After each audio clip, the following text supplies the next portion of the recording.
So this right here is the Samsung Chromebook Pro. And before we even get started talking about this laptop, tablet, stylus thing, there's a few things that you should know. First, it's a $549 Chrome OS device that can run real Android apps. Second, it's a pretty darn good Chromebook, even though it is a little expensive. And third, this Pro is not coming out until April. Fourth, it's actually a really good thing that it's not coming out until April, because everything about those Android apps that I just mentioned are in beta. And this isn't the good kind of Gmail or iPhone beta, where you get to try new stuff with just a few bugs here or there. No, this is the bad kind of beta, the kind you don't actually want to use yet. So, what's it really like living in beta?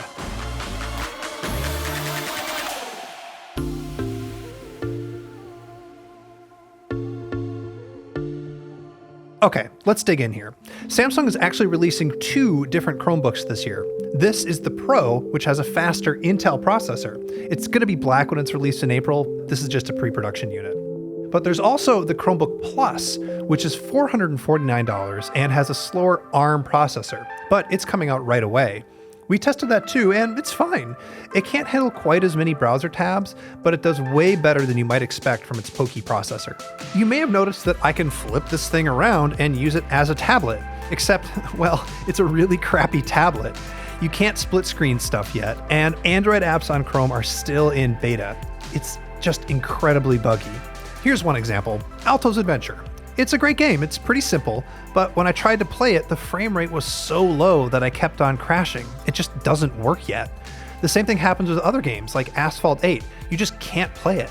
I hope that Google gets it all fixed, and soon, because the idea of a Chromebook with real apps is enough to make me wonder if I even need a Mac or a Windows PC. And some of the app basics here are actually good. Microsoft Excel on Android is surprisingly great. And Adobe has begun to optimize some of its apps for the big screen. They're not as powerful as the real thing, but they might be enough for me. Just as a Chromebook, the Pro is solid. I can get 15 tabs or more going without a hiccup, and the battery life lasts over 9 hours for me, which is more than enough. And the hardware is fine. It's solid and it's really well built, but it's not the prettiest thing. It's fairly light, it weighs less than 2.5 pounds, and it feels really sturdy. You can charge it from either of two USB-C ports, there's one on either side, and it even has a memory expansion slot. It is annoying that the keyboard isn't backlit, but that's really my only major complaint. It comes with a stylus, which is pretty cool. When you pull it out, it lets you screen grab stuff and then draw on it, like this. Or you can just take quick notes and then Google Keep will translate your scribbles into text. Now, the input lag isn't very good. It's nowhere near as good as you'll get on an iPad Pro or a Surface. But Google says that it's going to start using machine learning to make it seem better.